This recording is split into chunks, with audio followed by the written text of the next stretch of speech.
নমস্কার বন্ধুরা, তোমরা সবাই কেমন আছো? আশা করি সবাই ভালো আছো। আমার চ্যানেলে তোমাদের সবাইকে স্বাগত জানাই। আজকে আমার ডিনারের থালিতে কি কি মেনু আছে তারই ভিডিও তোমাদের সাথে শেয়ার করব।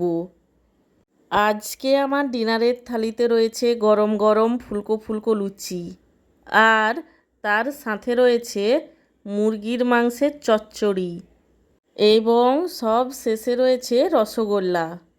আমার আজকের এই ডিনার থালির ভিডিওটি তোমাদের কেমন লাগলো সেটা কমেন্ট করে জানিও। আর ভিডিওটিতে লাইক দিতে এবং চ্যানেলটিকে সাবস্ক্রাইব করতে একদমই ভুলো না।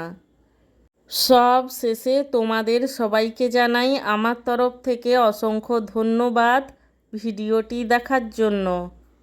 এতদিন তোমরা যেভাবে আমার পাশে ছিলে, আগামী দিনেও ঠিক সেভাবেই আমার পাশে থাকবে, এই অনুরোধই তোমাদের কাছে আমি করব।